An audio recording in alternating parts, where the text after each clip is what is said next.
उस मालिक से जुड़ने का मतलब है कि जब आप सुबह उठते हैं तो सिर झुकाओ अपने प्रभु को और उसका नाम अपनी जबान पर लाओ और 2 कदम भगवान के मार्ग पर मंदिर की तरफ चलना शुरू कर दो और हाथ में माला लेकर जिह्वा पर परमात्मा का नाम चलाते हुए अपने दिन की शुरुआत करना शुरू कर दो। आपका कल्याण होगा। हर सांझ बिना स्मरण किए, बिना उसे याद किए सोना नहीं। नींद तब आए जब आप उस प्यारे को प्रणाम कर लो और अपनी संगति को चेक करते रहो, कहीं मैं किसी के धोखे में तो नहीं आ रहा हूँ, कोई गलत आदमी तो मेरे पास नहीं है। और कहते हैं आदमी प्रत्येक क्षण इन मित्रों को साथ जोड़े, रिश्तेदारों को जोड़े जो उसकी शक्ति बने। वो रिश्तेदार जो इस लोक से परलोक तक जाएंगे उन्हें अपना रिश्तेदार बनाए। वो रिश्तेदार कौन है? कहते हैं धैर्यम यस्य पिता क्षमा च जननी शांति चिरम गेहनी। धैर्य को पिता बनाओ, मतलब सिर के ऊपर जिसकी छाया हमेशा रहे और सनात बने रहे, तो माता पिता की छाया हमारे सिर पर रहनी चाहिए। तो जिंदगी में सबसे महत्वपूर्ण गुण माना जाता धीरज। धीरज ऐसा मन में ठहराव रखें कि मुसीबत आ जाए तो आपके पांव ना कांपे।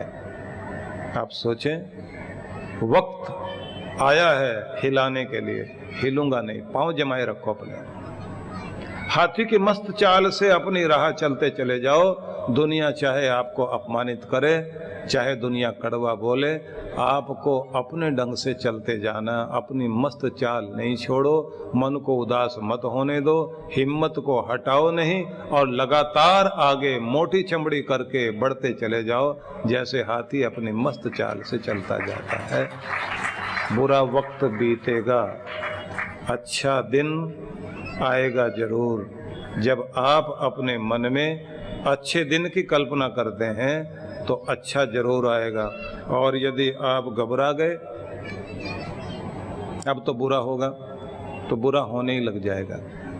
तो धीरज रखना आखिरी किनारे तक। कुछ लोग किनारे पर पहुंचते पहुंचते डूब जाते हैं क्योंकि वो हिम्मत छोड़ बैठते हैं। जब जीतने वाले होते हैं उसी समय हिम्मत छोड़ बैठते हैं। जब वो ठीक होने वाले होते हैं उसी समय उनका मन टूट जाता है, उन्हें लगता है अब ठीक होने वाला नहीं हूं। आखिरी तक धीरज बनाए रखो। धीरज को कहा गया पिता। धीरज बनाए रखोगे अपनी कला में, अपने आर्ट में, अपने गुण में, अपने कार्य में लगातार अभ्यास, लगातार निखारते रहने की कोशिश जारी रखिए। एक न एक दिन आपका समय आएगा, एक ही बार लिफ्ट का बटन दबेगा और 40वें माले पर जाकर पहुंच जाओगे, एक ही बार में। इसलिए अपना कार्य जारी रखना चाहिए, अपनी मेहनत करने में कभी पीछे नहीं हटना चाहिए। जब आप लगातार कोशिश करेंगे तो कल्याण होगा ही होगा। कभी भी निराश होने की कोशिश नहीं करनी चाहिए। तो धीरज चाहिए सबसे पहले। दूसरी बात कही गई है क्षमा। माँ क्षमा है। माँ क्षमा का मतलब होता है कि माँ को जैसे आप सम्मान देते हो ऐसे क्षमा को भी सम्मान दो। माफ करो और आगे बढ़ो। दिमाग में बातें रख लेने से बदला लेने की भावना आएगी, चोट पहुंचाने की भावना आएगी। और जब आप इधर किसी को गड्ढे में धकेलने के लिए बैठे होंगे, उधर वाला आपके लिए चिता जलाने की कोशिश कर रहा होगा। और फिर ये ऐसा एक गलत गेम शुरू हो जाता है, कीचड़ वाला खेल। जो ब्लेम गेम में अगर शामिल हो गए तो फिर इससे बाहर नहीं निकल पाओगे। तो क्षमा करना भी आना चाहिए और धीरज रखना भी आना चाहिए। इन्हें कहा गया माता पिता है। और जिसे साथ लेकर चलना, जिसको जीवन की राह में अपना कोई संगी साथी ऐसा जिसको अपने दिल की बात कह सकें, जो आपकी ताकत बन सके। जब कभी इंसान टूटता और कमजोर पड़ता है तो कोई अगर उसका साथी उसको समझने वाला हो, अच्छा साथी हो, समझदार हो, अच्छा पति या अच्छी पत्नी, दोनों समझदारी से एक दूसरे की ताकत बन जाएं और पत्नी को भी समझ आता हो कि इस समय पति कमजोर पड़ रहा है, उसका मन टूटा हुआ है, तो उसका ट्रीटमेंट कर सके अच्छे से, उसे समझा सके, उसकी ताकत बन सके। तो जब एक अच्छे पति पत्नी एक दूसरे का साथ निभाते हुए चलते हैं तो ये ध्यान रखिए कि जिंदगी की कैसी भी परिस्थिति क्यों ना हो, वो टूटकर गिरते नहीं, फिर से खड़े हो जाते हैं, फिर से संभल जाते हैं। तो ऐसी शक्ति का नाम है शांति। इसे आध्यात्मिक जगत में पत्नी कहा गया। मतलब ये है कि जैसे पत्नी का साथ जरूर चाहोगे, ऐसे शांति का साथ जरूर चाहिए। मन को शांत रखना, धीरज रखना और मन को शांत रखना और क्षमा करने की आदत डालना।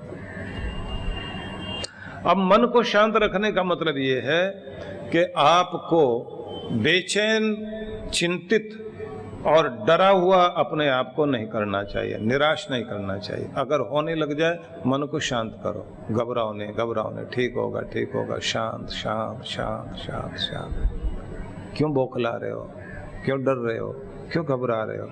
शांति शांति शांति शांति शांति शांति। मन शांत करो, शांत शांत शांत शांत शांत, ठीक होगा, शांत शांत शांत शांत। भरोसा रखो ना, शांत शांत शांत। ऐसे आप अपने आप को सुझाव दीजिए, शांति शांति शांति करो, बौखलाहट हटाओ। क्योंकि शांति है तो जीवन में संगीत है, और शांति मन में है तो चेहरे पर मुस्कुराहट है, और शांति अगर अंदर है, दिल में शांति है तो जबान पर मिठास है। शांति अगर बुद्धि में है तो सही निर्णय है, और शांति अगर अंतःकरण में है तो चैन की नींद सो सकोगे, और शांति अगर घर में है तो विकास होगा। और अगर शांति आपके कार्य क्षेत्र में है, फैक्ट्री में, दुकान में, बिजनेस में, तो वहाँ भी आपकी तरक्की होगी। और अगर देश में शांति है, वो देश हमेशा जीतता रहेगा और आगे बढ़ता रहेगा। इसलिए शांति तो चाहिए ही चाहिए।